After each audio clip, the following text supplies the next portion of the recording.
नमस्कार साथियों, स्वागत है एक नई वीडियो में। ये वीडियो उन स्टूडेंट्स के लिए है जो कजाकिस्तान में एमबीबीएस करने जा रहे हैं या अगले वर्ष जाना चाहते हैं। तो उनके लिए एक बहुत ही बढ़िया अपडेट आई है अभी कजाकिस्तान में यूनिवर्सिटीज़ की तरफ से। तो वो मैं आपको बताना चाहता हूँ। आज का हमारा टॉपिक उसी पे है कि क्या अपडेट है। तो जानते हैं कजाकिस्तान के बारे में कि क्या अपडेट है।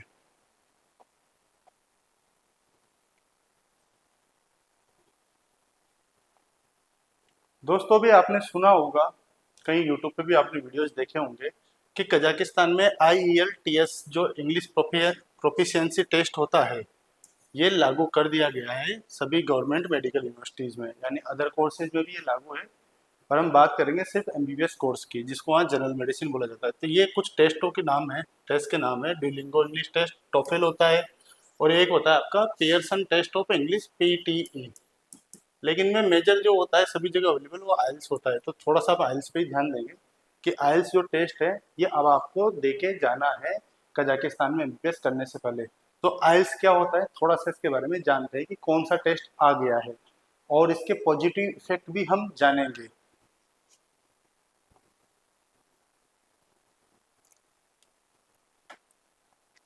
जो आइल्स टेस्ट होता है जो 4 पार्ट में होता है। एक होता है इसका पार्ट लिसनिंग, रीडिंग, राइटिंग और स्पीकिंग। ठीक है, ये इसकी टाइम ड्यूरेशन है, आप देख लो इसको स्क्रीनशॉट लेके या पॉज करके वीडियो को।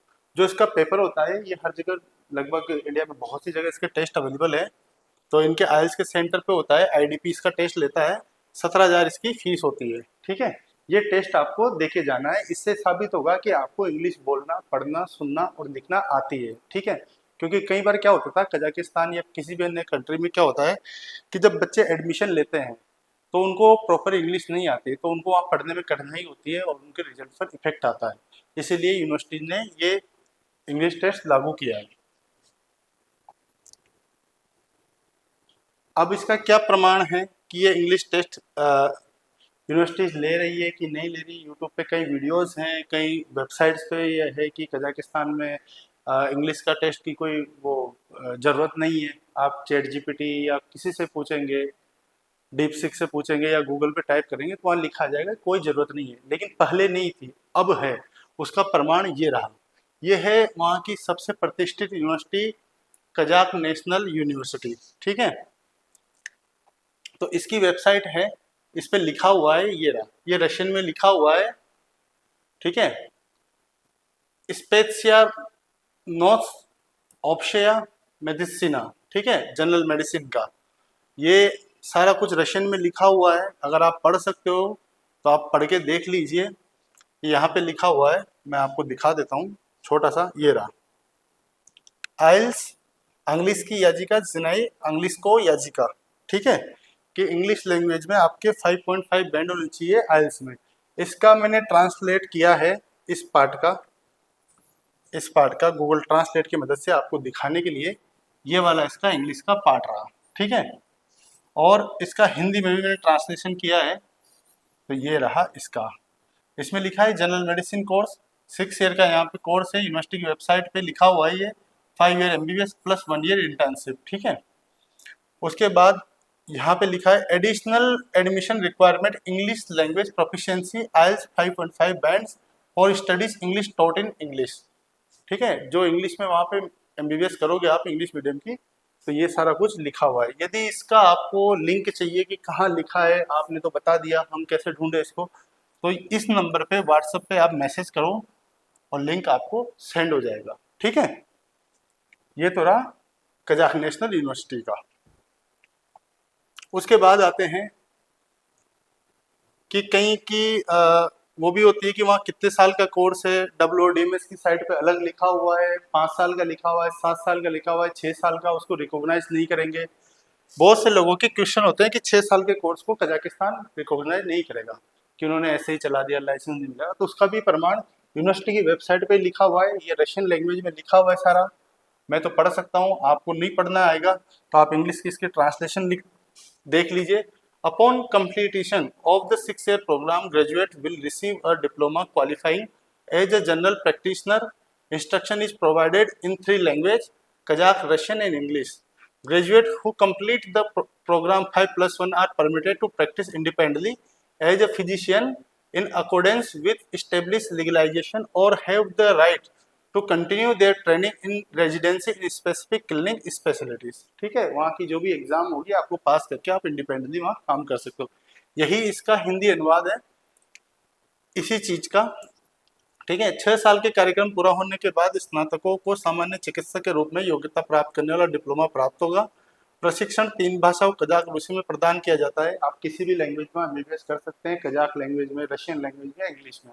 और मोस्टली जो अपने इंडियन स्टूडेंट होते हैं वो इंग्लिश में ही एमबीबीएस करते हैं। कार्यक्रम यानी प्रोग्राम 5+1 पूरा करने वाले स्नातकों को स्थापित कानून के अनुसार स्वतंत्र रूप से चिकित्सक के रूप में अभ्यास करने की अनुमति है या उन्हें विशिष्ट नैदानिक विशेषज्ञताओं में रेजिडेंसी में अपना प्रशिक्षण जारी करने का अधिकार, यानी आप वहां से पीजी भी अगर करना चाहते हो उसके बाद तो कर सकते हो। ठीक है, ये तो हो गया कजाक नेशनल मेडिकल यूनिवर्सिटी का प्रूफ।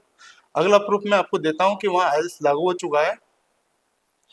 और ये मैं कोई छोटी मोटी यूनिवर्सिटी का नहीं बता रहा हूँ, प्रतिष्ठित यूनिवर्सिटीज है कजाकिस्तान का, उन्हीं का मैं निकाल के लाऊं। ये है अस्ताना, ये थोड़ा सा आपको दिख नहीं रहा होगा, इनका लोगो भी चेंज हुआ है, अस्ताना मेडिकल यूनिवर्सिटी। ठीक है, इन्होंने भी रशियन लैंग्वेज में लिखा हुआ है सारा कुछ, और शायद से इसमें इंग्लिश में भी लिखा हुआ है, देख लीजिए। Test of English as a foreign language institution testing program internet based test. ठीक है, ये है।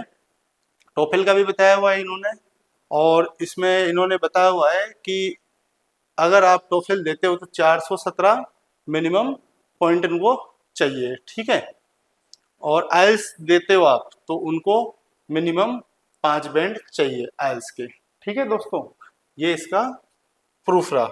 इसका भी अगर आपको चाहिए तो इस नंबर पे आप व्हाट्सअप करके मेरे से इसका लिंक ले सकते हैं। ये पूरा इंग्लिश में ही लिखा हुआ है, देखो वो तो मिक्स में था। ये रहा आपका testing program TOEFL, threshold score not less than 417 से कम नहीं होना चाहिए। और टोइक दे रहे हो आप तो 550 से कम नहीं होना चाहिए। और ड्यूलिंगो टेस्ट दे रहे हो आप तो 80 से कम नहीं होना चाहिए। कजाक नेशनल टोफेल और आईएलसी मांग रही है। ठीक है, ये बात जरूर ध्यान रखना है, 2 ही कोर्स वैलिड करेगी इंग्लिश प्रोफिशिएंसी टेस्ट के। जबकि अस्ताना मेडिकल यूनिवर्सिटी है वो आपके टोफेल, टोइक और ड्यूलिंगो भी और आइल्स भी कर लेगी। ठीक है, आइल्स का भी लिखा हुआ है 5 बैंड से कम नहीं होना चाहिए। ओके, अब आगे आते हैं। अब थोड़ी ये तो हो गई अपडेट कि कजाकिस्तान में प्रूफ हो गया कि ये आइल्स का स्कोर मांग रहे, कौन सी यूनिवर्सिटी ड्यूलिंगो का मांग रही है, कौन सी क्या मांग रही है, ये आप यूनिवर्सिटी से भी संपर्क कर सकते हैं। अब थोड़ा सा बेसिक फैक्ट जान लेते हैं अपन कजाकिस्तान के बारे में। ठीक है, ये फैक्ट जो अगर वहाँ टूरिस्ट भी जा रहे हैं या पेरेंट्स भी जा रहे हैं उनके लिए भी काम की चीज़ें हैं। कई के लोगों के दिमाग में सवाल रहता है कजाकिस्तान कैसा देश है, क्या है वहाँ, एटीएम क्या होता है, मार्केट कैसे होते हैं, वगैरह वगैरह, सिम कार्ड क्या होता है, करेंसी एक्सचेंज कैसे होती है, वो सारी कुछ मैं इस वीडियो में कवर करने वाला हूँ। कुछ ऐसी बातें भी मैं लास्ट में बताऊंगा आपको कि कजाकिस्तान में क्या चीज़ें नहीं करनी है जिनसे आप मुश्किल में पढ़ सकते हो एक स्टूडेंट रहते हुए, और क्या चीज़ों पे ध्यान देना है आपको। ठीक है, ताकि आपकी डिग्री वहाँ पे आराम से हो। तो अगर बात करें इनकी कैपिटल की तो इनकी कैपिटल का नाम है अस्ताना, जिसका नाम बदल के नूर सुल्तान कर दिया गया है वहाँ के प्रेसिडेंट के नाम पे। लेकिन इसको अस्ताना के नाम से भी जानते हो, नूर सुल्तान के नाम से भी यहाँ की कैपिटल को जानते हैं। पॉपुलेशन 20 मिलियन है। ठीक है, इसकी और रीजन है यहाँ पे 17 region, like that states. Okay, language बोली जाती है यहाँ पे कजाक ऑफिशियल लैंग्वेज है, पर मोस्टली रशियन लैंग्वेज यहाँ पे बोली जाती है। यहाँ पे स्ट्रीट के नाम देखोगे या किसी भी दुकान का नाम देखोगे तो कजाकी लैंग्वेज में भी लिखा होगा और रशियन लैंग्वेज में भी लिखा होगा। और इवन अगर इंग्लिश एरिया है थोड़ा बहुत तो वहाँ इंग्लिश में भी लिखा रहेगा। दोनों लैंग्वेज वहाँ मोस्टली बोली जाती है। सभी लोग कजाकी लोग रशियन लैंग्वेज जानते हैं। ठीक है, यदि आपको रूसी भाषा आती है तो आप कजाकिस्तान में आराम से सर्वाइव कर सकते हैं। यदि थोड़ा सा आपको इंट्रोडक्शन सीखना है रशियन लैंग्वेज का तो मेरे चैनल पे एक वीडियो डाला हुआ है, मैं डिस्क्रिप्शन में उसका लिंक मेंशन कर दूंगा। आप पढ़ने जाने से पहले थोड़ा सा अगर उसको देख लेंगे तो आपको हाय हेलो करना वगैरह वगैरह छोटी मोटी बातें करना आप उससे सीख सकते हो। वहाँ की करेंसी का नाम है टेंगे। ठीक है, टेंगे। और इसका जो है कोड वो केड जे टी है। ठीक है, रिलीजन वहाँ पे मेजोरिटी इस्लाम है 70%।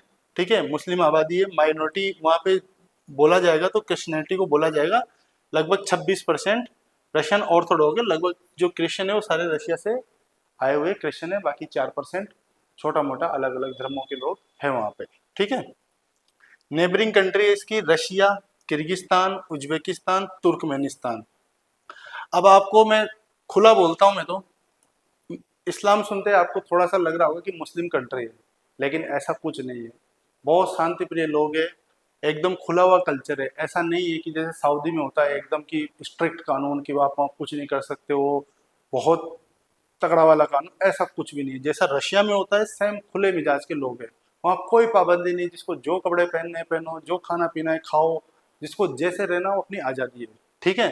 तो वो यहाँ पे स्ट्रिक्ट कानून नहीं है, ये बात आप ध्यान रखना, क्योंकि कई लोग सोचते हैं कि स्ट्रिक्ट कानून होगा तो मैं कैसे वहाँ पे सरवाइव करूँगा, ऐसा कुछ नहीं है। ठीक है। कजाकिस्तान में सबसे पहले मैं बता देता हूँ कि वीडियो तो आप देख रहे हो, लेकिन आपकी जो रिक्वायरमेंट है डॉक्यूमेंट की वो क्या क्या होनी चाहिए। तो 10th 12th की मार्कशीट आपके पास होनी चाहिए। ठीक है। अब क्या होना चाहिए, 12th 11th में भी आपके पास बायोलॉजी होनी चाहिए। कई बच्चे क्या करते हैं 11th में बायोलॉजी नहीं पढ़ते और 12th में सिर्फ बायोलॉजी पढ़ ली और वो एडमिशन ले लेते, तो उनका वैलिड नहीं होगा बाद में। तो 11th में बायोलॉजी होनी चाहिए और 12th में भी बायो होनी चाहिए आपकी, फिजिक्स केमिस्ट्री बायोलॉजी। ओके।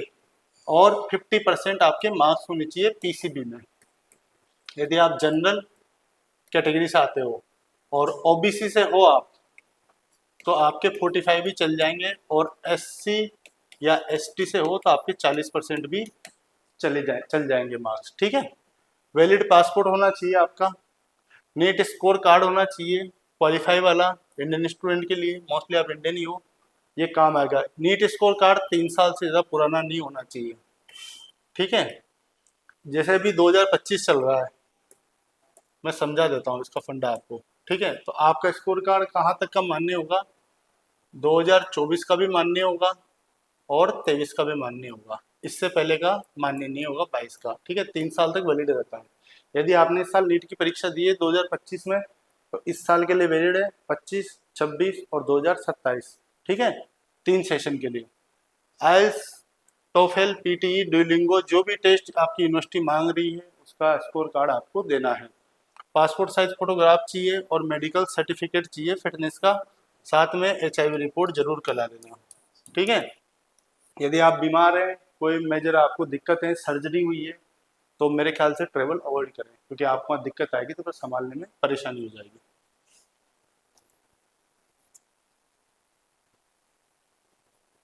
अब ये तो हो गया कजाकिस्तान में जाने से पहले का कार्यक्रम कि क्या क्या डॉक्यूमेंट चाहिए।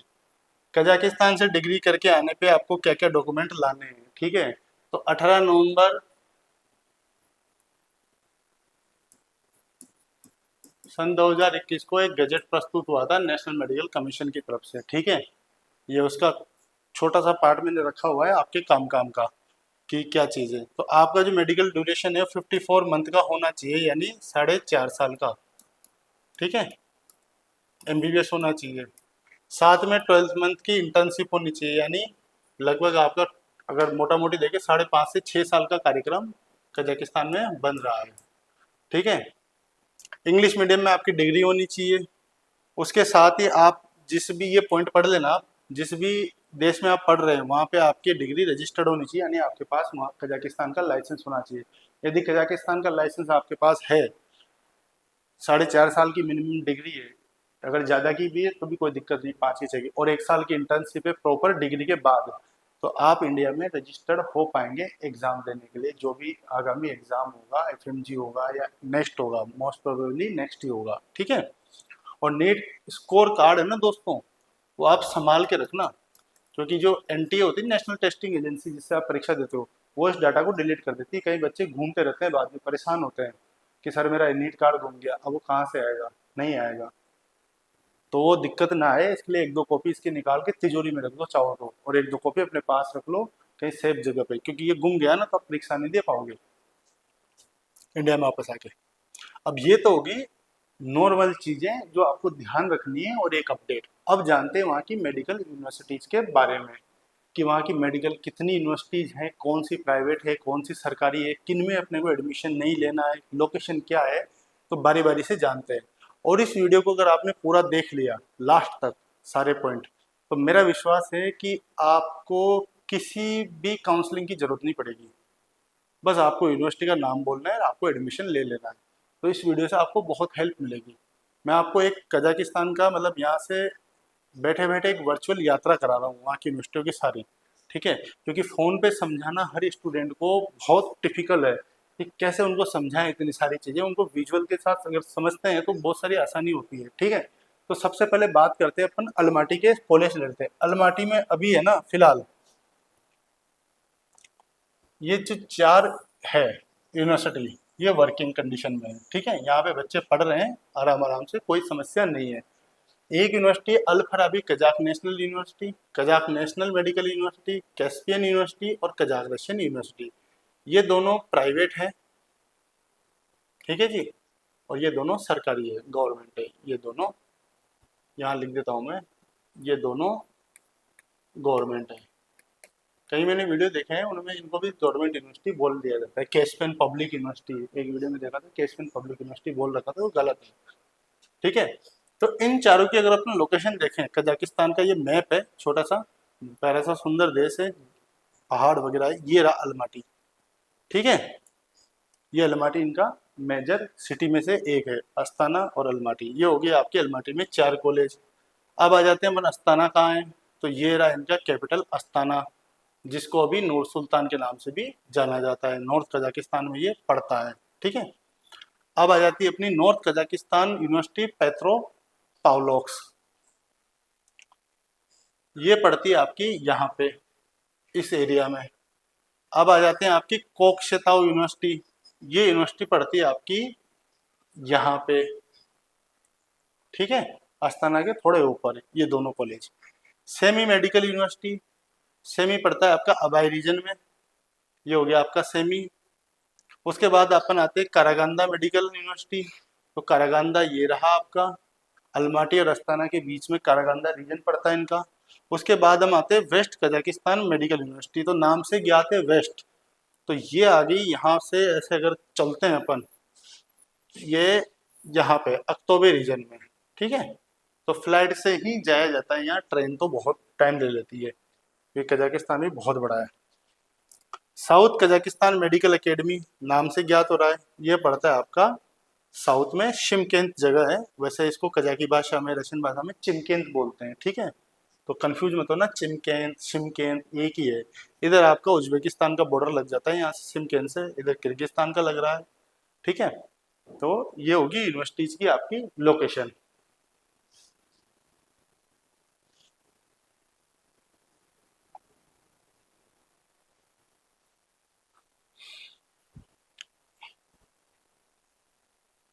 अब थोड़ा सा ध्यान देना कि यूनिवर्सिटी में एडमिशन लेने से पहले एक बारी इस WDMS की साइट को आप चेक कर लिया करो किसी भी देश के लिए, ठीक है। अगर आप डालोगे ना, अगर world directory medical school Google पे, तो ये साइट खुल के आ जाएगी। यहाँ आपको जिस भी देश का नाम लिखना है ना, जिस देश की यूनिवर्सिटी को चेक करना है, इस साइट में अवेलेबल है ही नहीं। यहाँ डाला, सर्च का बटन लगाया और सारी लिस्ट खुल जाएगी, ठीक है, कौन कौन यूनिवर्सिटी है। अब जैसे मैंने बताया था, अल फराबी कजाक नेशनल यूनिवर्सिटी ये आपके अलमाटी में है, ये कजाक नेशनल यूनिवर्सिटी ये अलमाटी में। Caspian university international school of medicine इसका एक पार्ट है, तो ये है आपकी प्राइवेट यूनिवर्सिटी, मैंने नीला कर रखा है। वैसे कोई दिक्कत नहीं है, आप आराम से पढ़ो, समस्या नहीं, लेकिन आपको पता होना चाहिए कि आप प्राइवेट में जा रहे हो सरकारी में जा रहे हो, कहीं आपको सरकारी बोल के प्राइवेट में ना डाल दे, ठीक है। ये जो लाल कलर की हो रखे हैं ये इनमें आपका एडमिशन नहीं होगा, ये कान खोल के आप सुन लो। इंटरनेशनल कजाक टर्किश यूनिवर्सिटी अगर आपको कोई बोल रहा है कि मैं इसमें एडमिशन करा दूंगा, तो इंडियन स्टूडेंट का एडमिशन नहीं लेती है, ठीक है।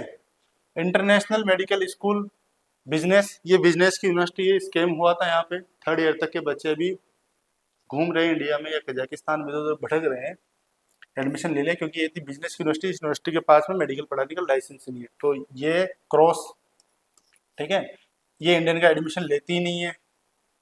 उसके बाद आती कजाक मेडिकल यूनिवर्सिटी, ये बंद है इंटरनेशनल स्टूडेंट के लिए, इसमें भी नहीं होता admission. Kazakh Russian medical university, ये प्राइवेट यूनिवर्सिटी है, अच्छी यूनिवर्सिटी है, बढ़िया पढ़ाई होती है, बैच पास आउट है, खूब बच्चे एमसीआई पास कर चुके हैं। उसके बाद में थी कोलकाता यूनिवर्सिटी, गवर्नमेंट है, कोई दिक्कत नहीं है। नजरबाई मेडिकल स्कूल ऑफ मेडिसिन, ये अलमाटी में सॉरी अस्ताना में है, यानी नूर सुल्तान में। बहुत शानदार कॉलेज है, बहुत ही शानदार। मतलब हॉस्टल देखोगे ना आप दिमाग खराब हो जाएगा कि यार ऐसा भी हॉस्टल होता है क्या, मतलब कि 5 स्टार जैसा। और ज़बरदस्त है, लेकिन इसमें आपका एडमिशन नहीं होगा, ये बात मैं बोल देता हूँ, क्योंकि इसका आप टेस्ट पास कर ही नहीं पाओगे, ये लेगी नहीं आपको, ऐसा फंसा देगी टेस्ट में। पहली बात आप एलिजिबल नहीं होगे, आपको बुरा लगेगा, लेकिन आप, ये कोई इंटरेस्टेड नहीं है इंडियन बच्चों को लेने के लिए, ठीक है, क्योंकि इसमें एडमिशन भी नहीं होगा आपका। हो जाए तो अच्छी बात है, आप खुद से कर सकते हैं, बाकी नहीं होगा। कोई बोल रहा है ना तो नहीं होगा, मेरे जहाँ तक पता है ये लेती नहीं इंडियन को। एक होगी उसके बाद अस्ताना, ये होगी अस्ताना मेडिकल यूनिवर्सिटी। हाँ, अस्ताना मेडिकल यूनिवर्सिटी में अगर आप एडमिशन ले रहे हो तो आपको एक चीज़ ध्यान में रखनी है। जैसे मान लीजिए कि अस्ताना मेडिकल यूनिवर्सिटी की फीस $5000 है, ठीक है, मानना है सिर्फ फर्स्ट ईयर की। तो हर यूनिवर्सिटी में क्या होता है, जब आप जाते हो ना तो कॉन्ट्रैक्ट साइन होता है आपका दूसरे तीसरे दिन डीन ऑफिस में, आपको पढ़ के सुनाएंगे कि ये हमारी फीस है, अगले जब भी आपकी डिग्री कंप्लीट होगी तब तक आपकी फीस $5000 ही रहेगी, ट्यूशन फीस। हॉस्टल की ऊपर नीचे हो सकती है हल्की फुल्की $10-20। लेकिन ये जो ये सॉरी अस्ताना मेडिकल यूनिवर्सिटी, इसमें ऐसा सिस्टम नहीं है, इसमें कॉन्ट्रैक्ट साइन नहीं होता। $5000 अगले साल आपसे 5.5 भी मांग सकते हैं, 5200 भी मांग सकते हैं, 6000 भी मांग सकते हैं, लास्ट में जाते जाते 6 साल लास्ट तक $6500 भी हो सकते हैं, थोड़ा सा ध्यान रखना। बाकी यूनिवर्सिटी एक नंबर है, आंख बंद करके एडमिशन ले लेना। अगर किसी को पैसों की दिक्कत नहीं है ना, कि बड़े कोई दिक्कत नहीं, मैं दे दूंगा $1500, मेरे लिए मायने नहीं रखते, मेरे को कॉलेज चाहिए बढ़िया। तो जगह अस्ताना, यूँ मान लो आप मिनी दुबई है, दुबई की छोटी फोटो कॉपी है, कलर वाली। इतनी ज़बरदस्त सिटी है और इतना ज़बरदस्त वाइब है, इंडियन रेस्टोरेंट है एकदम, मतलब मज़ा आ जाएगा आपको सिटी देखे। और यूनिवर्सिटी तो ज़बरदस्त है, टक्कर में नहीं है अदर कॉलेज तो, इतनी शानदार की है। मैं प्रचार नहीं कर रहा हूँ, मैं बता रहा हूँ। अगर फीस से दिक्कत नहीं है तो आंख बंद करके जाओ, और फीस से दिक्कत है तो फिर मत रहने दो, ठीक है। पैसों की दिक्कत है तो सब पैसे की माया है, जितना आप शक्कर डालोगे, चाय में शक्कर डालोगे उतनी मीठी होएगी, ठीक है। ये बात ध्यान रखना आप। जितनी महंगी यूनिवर्सिटी में जा रहे हो कजाकिस्तान में, उतनी बढ़िया क्वालिटी का हॉस्टल, उतनी बढ़िया यूनिवर्सिटी मिलेगी। हॉस्टल की मैं कह सकता हूँ थोड़ी सी समस्या है कई कॉलेज में, भाई कुछ के अच्छे भी है। उसके बाद आते पे नॉर्थ कजाकिस्तान स्टेट यूनिवर्सिटी, ये भी सरकारी है, सेमी ये भी गवर्नमेंट है। साउथ कजाकिस्तान ये शिमकेंद में, ये भी गवर्नमेंट है। और वेस्ट कजाकिस्तान ये कम बजट की यूनिवर्सिटी है, बहुत ही कम फीस है इसकी, तो ये चाहो तो आप भी ले सकते हो। लेकिन अक्टोबर रीजन थोड़ा सा आउटर में है, सर्दी थोड़ी ज़्यादा पड़ती है, थोड़ा सा मॉडर्न नहीं है बाकी शहर की अपेक्षा। बाकी पढ़ाई में कोई दिक्कत नहीं, इतना भी बुरा शहर नहीं है, बहुत अच्छा शहर है वैसे भी, तो आराम से आप इसमें भी एडमिशन ले सकते हो। अब मैं एक चीज़ बता देता हूँ आपको फैक्ट, हॉस्टल में 4 बच्चे से कम नहीं रहते किसी भी कॉलेज के हॉस्टल में एक रूम में, ठीक है। मिनिमम 4 मान के चलना। आपकी इच्छा होती है कि मेरा बच्चा एक में रहे या मैं 2 वाले में रहूँ, तो मिनिमम 4 मान के चलो, ठीक है। 4 बच्चे रहेंगे। अगर आपको फिर भी इच्छा है कि मैं अकेला रहूं, तो 1 साल आपको बलिदान देना पड़ेगा हॉस्टल में, फीस भर के वहाँ रहना पड़ेगा, क्योंकि आपका वीजा एक्सटेंशन वगैरह जो भी है यूनिवर्सिटी में डॉक्यूमेंट में हॉस्टल का एड्रेस दिया जाता है, ठीक है। और जाते आपको जगह कहाँ मिलेगी, कौन सा फ्लैट मिल जाएगा आपको जाते ही, कहीं ना कहीं तो फ्लैट से उतरते आप जाओगे ना, तो हॉस्टल में रहना पड़ता है। सेकेंड ईयर से आप 3-4 बच्चे जो भी हो मिलके आराम से प्राइवेट अपार्टमेंट लेके आपकी सुविधा अनुसार आप रह सकते हो इंडिपेंडेंटली, ठीक है। पर मेरी सलाह है कि फर्स्ट ईयर में हॉस्टल में रहे, ताकि आपको भाषा का ज्ञान हो जाए और सारी चीज़ों का ज्ञान हो जाए ना, बाद में समस्या नहीं आए। तो इन 4 को ये इन कॉलेज का ध्यान रखना भाई, ये वाला, इसकी कोई दिक्कत नहीं है। आप अप्लाई करते हो, एडमिशन लेटर आ जाता है, कोई दिक्कत नहीं है, मज़ा आ जाएगा आपको पढ़ने का। शानदार कॉलेज है, एक नंबर कॉलेज है, ज़बरदस्त वाला। लेकिन इनका ध्यान रखना, एक तो आपका ये तो बंद ही है, ये भी बंद है, इसमें भी नहीं लेगी इंडियन को, ठीक है। तो इनके कोई बताता है आपको तो मना कर देना है। अब आ जाते हैं बारी बारी पे एक एक यूनिवर्सिटी से विस्तार में, थोड़ा सा मतलब विस्तार से तो क्या शॉर्टकट में अपन जान लेते हैं। यह है Kazakh National Medical university, Almaty Kazakhstan में। ये इसकी फोटो है बाहर की, मैंने सारी यूनिवर्सिटियाँ देखी हुई कजाकिस्तान की घूम घूम के। फीस स्ट्रक्चर चाहिए प्रॉपर तरीके से शानदार वाला, नंबर पे व्हाट्सअप कर देना आप, नाम पता लिख के, आपको रिप्लाई मिल जाएगा, ठीक है। स्टेब्लिश हुई थी 1930 में, जब यूएसएसआर था, उससे पहले से सोवियत के काल की यूनिवर्सिटी बनी है। फीस है इसकी $6000 लगभग।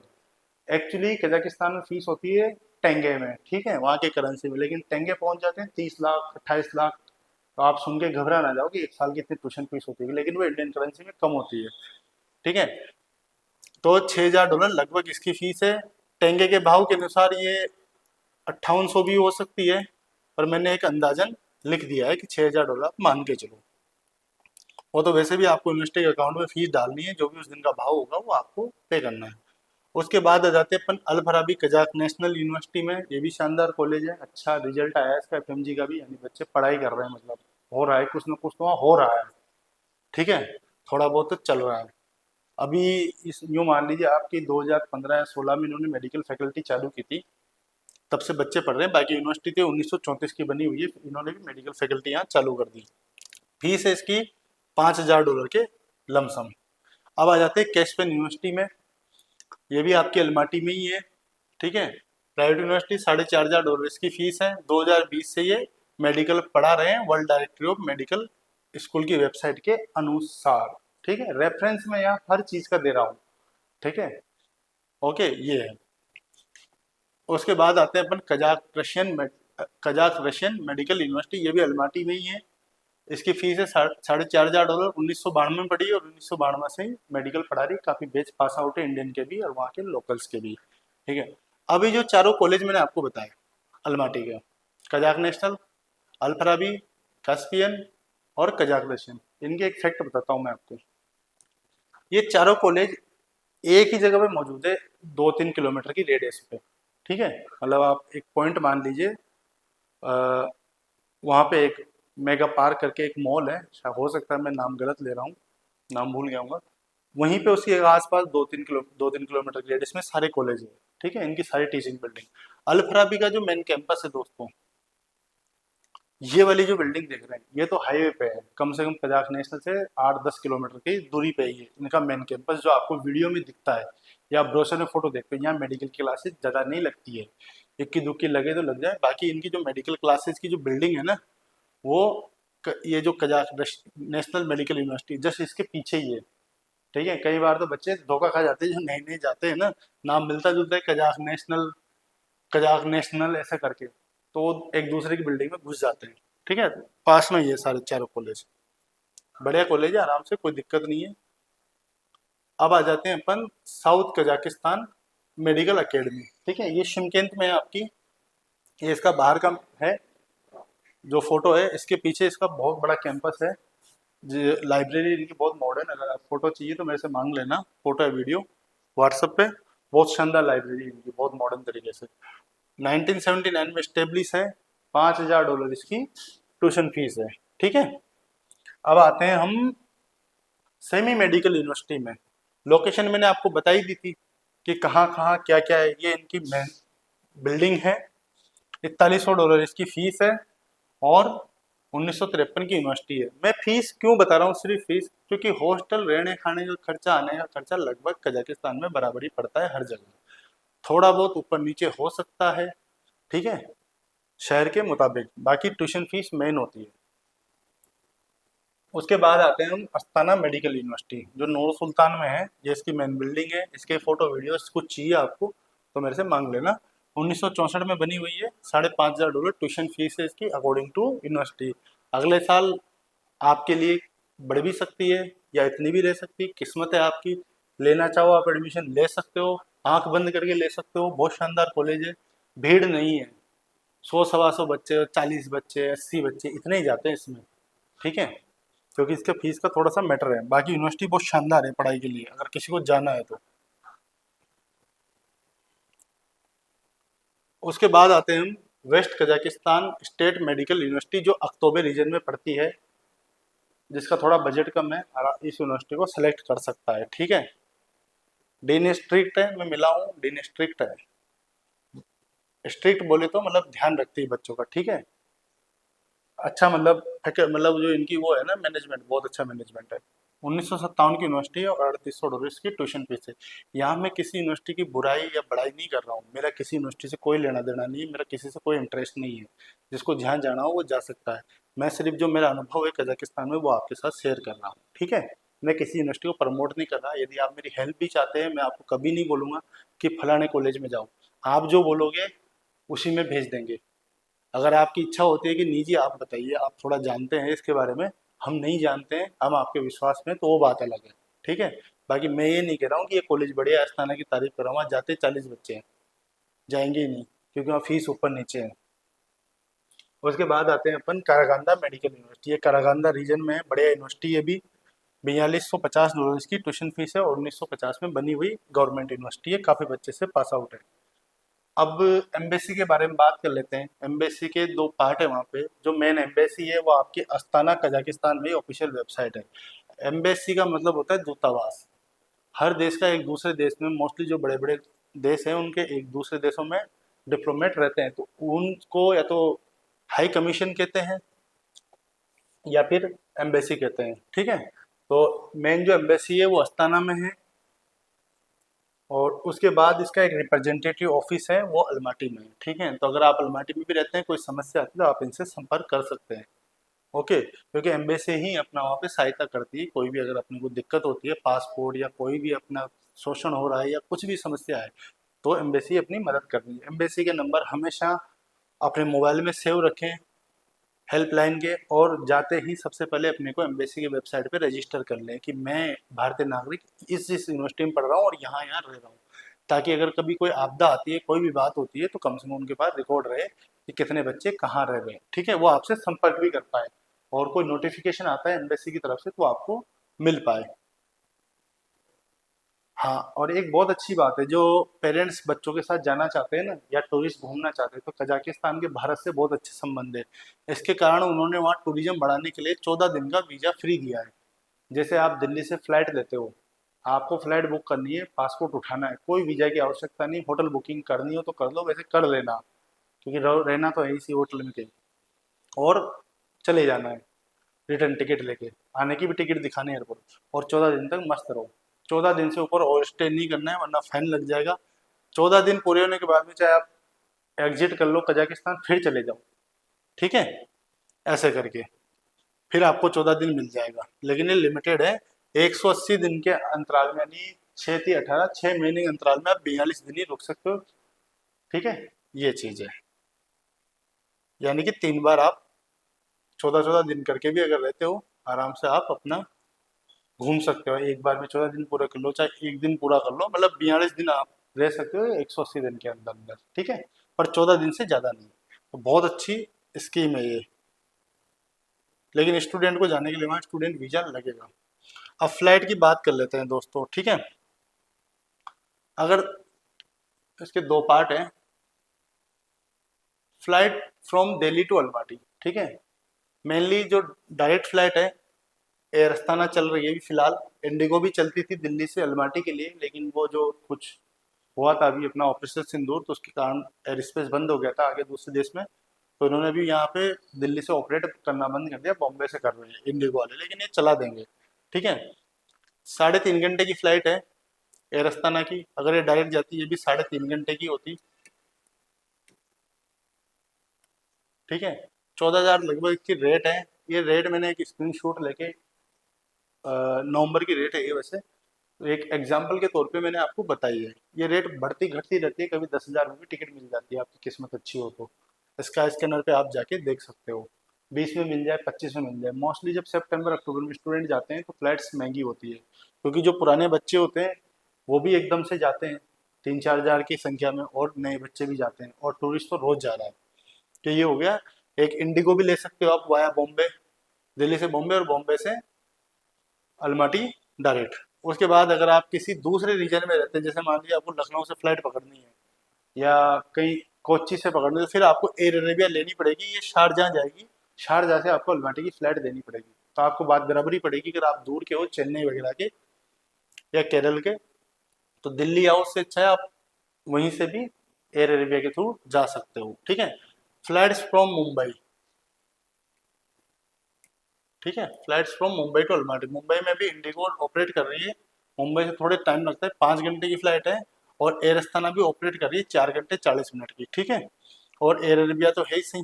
एयर अस्थाना इनकी गवर्नमेंट एयरलाइंस है, बहुत जबरदस्त एयरलाइंस है, खाना पीना वगैरह शानदार देती है।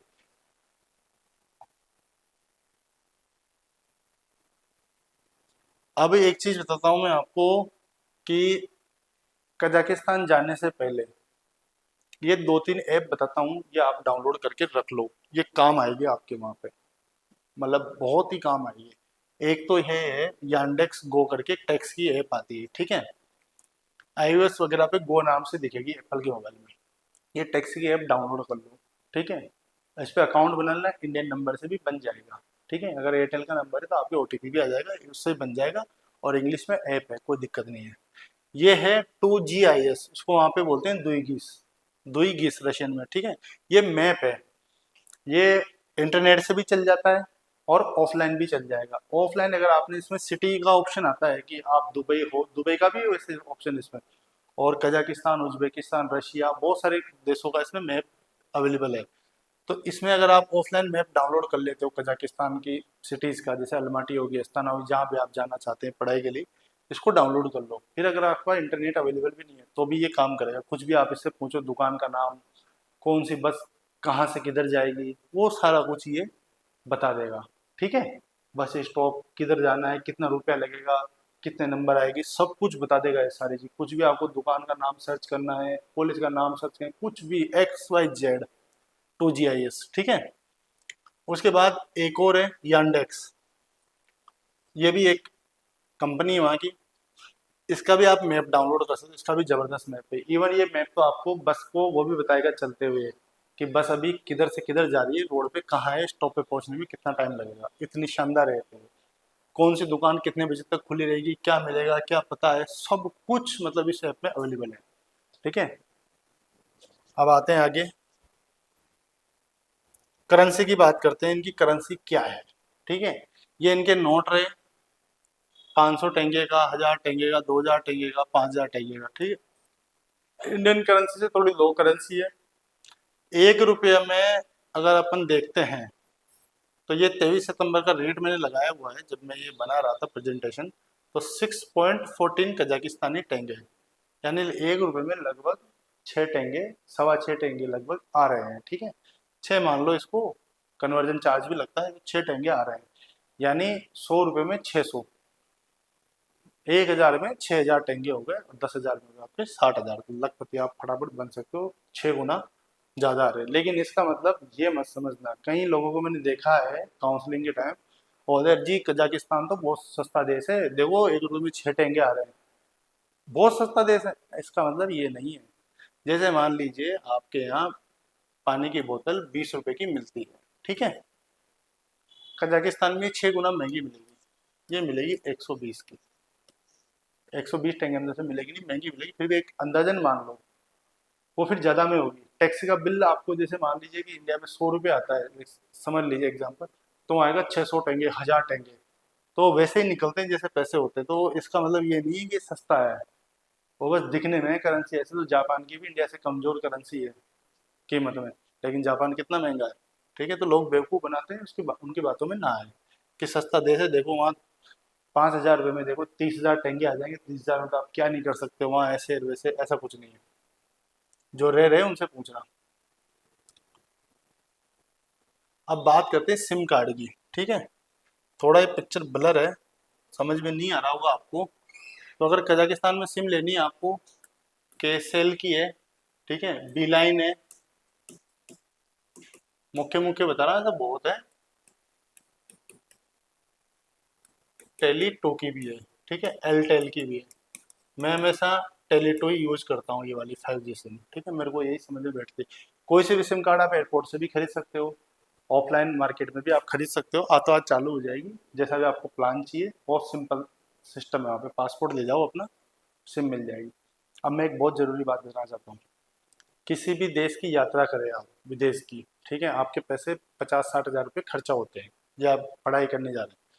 एयरटेल, जियो और BSNL मान लो, यही सिम चल रही चार, इनमें है ना, इतना पैसा खर्च हो रहा है ना, तो कम से कम 1,000-2,000 रुपये का ना डाटा रोमिंग प्लान ऑन करके चल रहा, 2-3 GB का इंटरनेट, और 150 मिनट अगर पॉसिबल हो तो।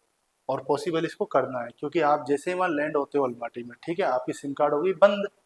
अभी जो सिम कार्ड वहाँ के खरीदे, मान लीजिए आप रात में उतरे 12-1-2 बजे, सुबह तो दुकान खुलेगी तब तो सिम लाओगे ना, आपकी रात में कहीं चले जाओगे, क्योंकि रात में से सिम आप सुपर मार्केट से खरीद लेना, लेकिन वो जब तक उस सिम कार्ड को पासपोर्ट ले जाके वहाँ के जो रजिस्टर्ड ऑफिस है उस सिम कार्ड का, उसमें वहाँ जाके रजिस्ट्रेशन नहीं कराओगे तब तक वो सिम कार्ड चालू नहीं होगी। या तो आप डायरेक्ट रजिस्टर्ड ऑफिस से ही ले लो, एजेंसी से, ठीक है। तो इनमें लेके जाओ ताकि आपको उतरते कि हाँ जी मम्मी पापा मैं पहुंच गया हूँ सेफली, फोटोज वगैरह भेज दो। अब इंस्टाग्राम यूट्यूब चलाने बैठ गए तो वो 1 GB डाटा खत्म हो जाएगा, आप भी जानते हो 5G डाटा कितना सा चलता है। तो कम से कम आपके कम्युनिकेशन के लिए हो गया। आप चलो कहीं घूम ही गए, इधर उधर ही हो गए, तो जो मैंने ऐप बताई थी आपको 2GIS वगैरह करके, जैसे ये वाली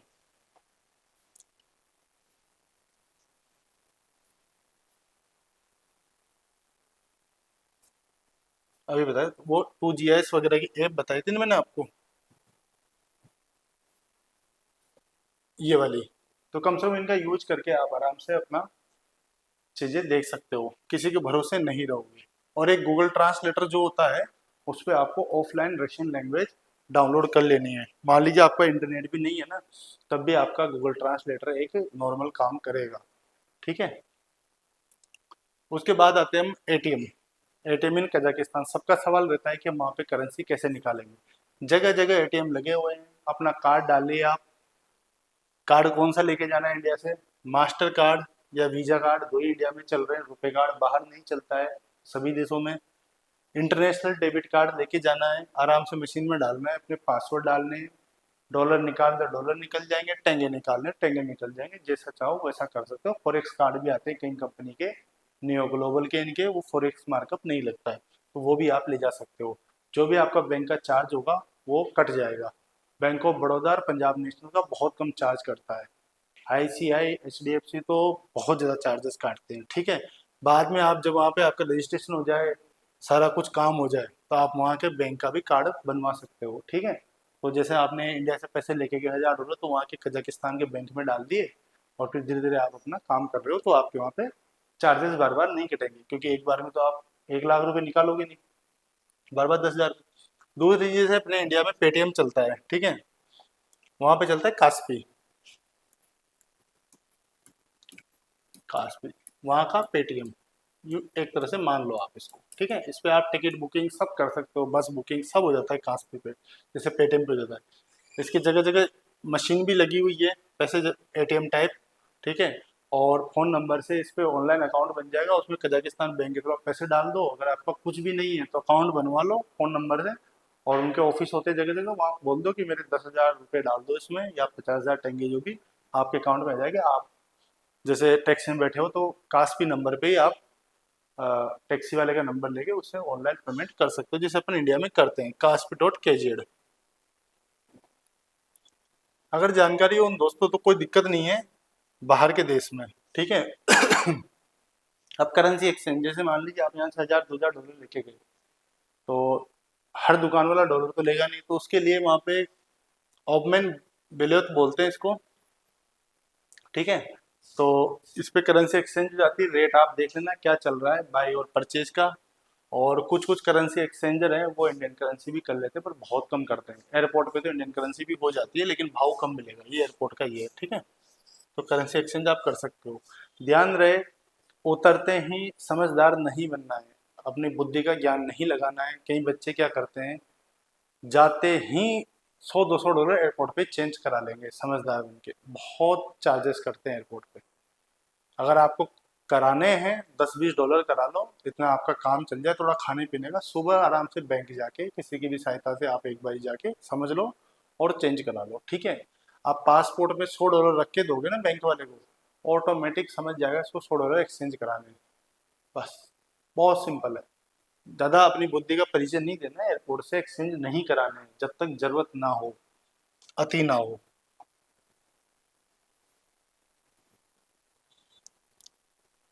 अब कई पेरेंट्स और बच्चों की रहती है कि वहाँ सब्जी तो मिल जाएगी। अरे यार सब्जी क्यों नहीं मिलेगी भाई, वहाँ के लोग भी तो खाते होंगे ना कुछ, तो मार्केट है वहाँ पे, सब कुछ अवेलेबल है। एडवांस तरीके से लोकल मार्केट भी है, जैसे अपनी इंडिया में सब्जियां मंडियाँ लगती है, उनमें बाकायदा गंदगी नहीं होती, प्रॉपर तरीके से होती है टिन शेड के नीचे। और सुपर मार्केट तो है ही सही, लेकिन सुपर मार्केट थोड़े से महंगे पड़ते हैं आपको ग्रोसरी खरीदने के लिए। बाकी लोकल मार्केट है वो आपको थोड़े सस्ते पड़ते हैं। हाँ, मैंने एक चीज़ बताना भूल गया था मैं, वही मैं आपको बता देता हूँ। जैसे भी स्विगी इंस्टामार्ट चल रहा है इंडिया में, जेप्टो वगैरह, तो ये जो ऐप है ना टैक्सी वाली, इसी में आप खाना भी डिलीवर करवा सकते हो इंडियन रेस्टोरेंट से। आप गूगल पे जाओ और इंडियन रेस्टोरेंट का नाम देख लो कि क्या कौन सा रेस्टोरेंट है, आप इस पे उस रेस्टोरेंट का नाम डालो और अपना रोटी जो भी आपको सामान मंगाना है, होटल में टूरिस्ट भी इसको यूज कर सकते हैं और इंडियन स्टूडेंट भी, तो यहाँ से खाना भी मंगा सकते हो, ग्रोसरी भी इसी से मंगवा सकते हो। ठीक है, फर्स्ट टाइम में मंगाओगे तो कुछ डिस्काउंट भी आपको मिल जाएगा। तो भूखे मत रहना, सामान मंगा लेना, सब कुछ अवेलेबल है वहाँ पे, बस आपको जानकारी होनी चाहिए। ठीक है, अब जो लास्ट अपना टॉपिक बचा है, ये पेरेंट्स को और बच्चों को बहुत ध्यान देने योग्य है। कई बच्चे थोड़े मतलब नटखट होते हैं, वो लॉस को तोड़ते हैं, बाद में परेशान होते हैं। वहाँ पे सिस्टम थोड़ा स्ट्रिक्ट है पढ़ाई को लेके। ठीक है, अगर आप कोई बदतमीजी करते हो, कोई बदमाशी करते हो, तो यूनिवर्सिटी को 2 मिनट लगेंगे आपका वीज़ा कैंसिल करके और टाटा बाय बाय करने में। ये साफ शब्दों में बोल रहा हूँ मैं, जब भी काउंसलिंग करता हूँ साफ शब्दों में बताता हूँ। और मैं मीठी मीठी बातें भी वीडियो में नहीं करता हूँ कि नहीं वहाँ पे बहुत कोऑपरेटिव यूनिवर्सिटी, यूनिवर्सिटी कोऑपरेटिव है, बढ़िया हेल्प करेगी, लेकिन अगर आप उनके रूल को तोड़ोगे तो फिर वो बख्शेगी नहीं आपको। ठीक है, ध्यान देना है, चतुर नहीं बनना है। ठीक है, ब्रेकिंग लोकल लॉ, रोड पार करना है तरीके से करना है, रेड लाइट है नहीं करना है, जब ग्रीन लाइट हो जाए तभी करना है, जेब्रा क्रॉसिंग से करना है।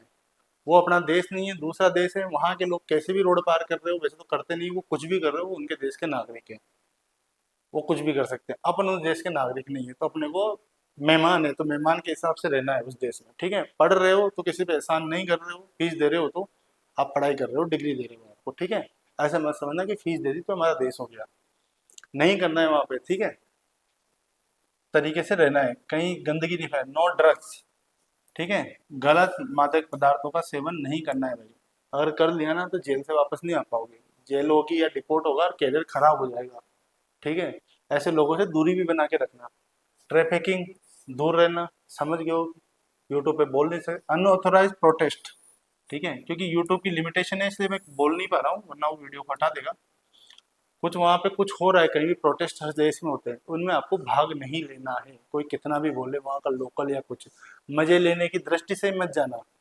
कहीं स्टूडेंट होते हैं ना, कहीं टूरिस्ट हो जाते हैं, मजे लेते हैं, चलते हैं, देखिए क्या हो रहा है वहाँ पे, भाषण दिया है अपना जाके माइक में, मीडिया ने माइक लगाया कि also support this protest, university निकाल के फेंक देगी और डिपोर्ट कर देगी, फिर जा नहीं पाओगे, रह जाओगे, चाहे किसी से फोन लगवाते रहना, फिर इंडिया से फिर एम्बेसी भी कुछ नहीं कर पाएगी, क्योंकि उन्होंने नहीं कहा था आपसे कि आप प्रोटेस्ट में भाग लो, इंडिया में भी नहीं ले सकते आप प्रोटेस्ट में फॉरेन नागरिक भाग। ठीक है, सीधा डिपोर्ट करते हैं। कल्चरल इंसेंसिटिविटी, ठीक है, उनके कल्चर का सम्मान करना है। ठीक है, उनके कल्चर का मजाक नहीं उठाना है, उनकी वेशभूषा का कुछ भी कमेंट पास नहीं करना है। आपको कुछ गलत भी लग रहा है, चुपचाप अपने मन में रखो। ठीक है, ज्यादा वहां पे नेता नहीं बनना है। रेस्पेक्ट लोकल कस्टम्स, जो भी उनके लोकल चीजें हैं उनका सम्मान करें, ट्रेडिशन उनकी परंपराओं का। ठीक है, और उनके रिलीजियस साइट का, कुछ भी हो सम्मान करना है उनका। रिलीजियस साइट मतलब आप मस्जिद जा रहे हो या चर्च हो, सब चीज़ों का सम्मान करना है, वहाँ अपना समझदारी नहीं दिखाना है। ठीक है, किसी भी देश में कोई विदेशी नागरिक अपने देश में है और अपना कुछ उल्टा पुल्टा करे तो अपने को कैसा लगेगा, वैसे ही है। ठीक है, financial and scams,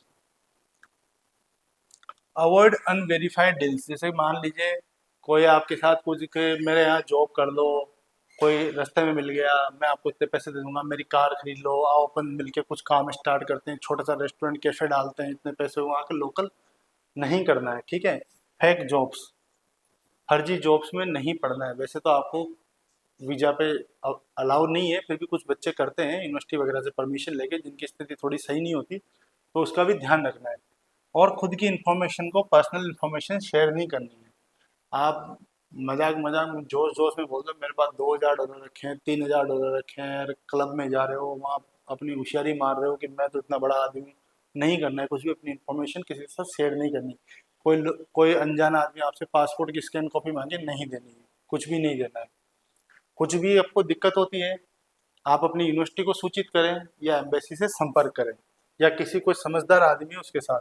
unsafe travels and water risk, ये मैंने स्पेशल लाइन लिखी हुई है, कुछ हादसे मैंने देखे हुए हैं रशिया वगैरह में, यूक्रेन वगैरह में, इसलिए मैंने डाला है। कोई भी एजेंट, कोई भी पेरेंट, कोई भी बंदा आपको ये चीज़ नहीं बताएगा काउंसलिंग के दौरान, ठीक है। ये बहुत गंदी चीज़ है। Don't travel alone to remote areas, ठीक है।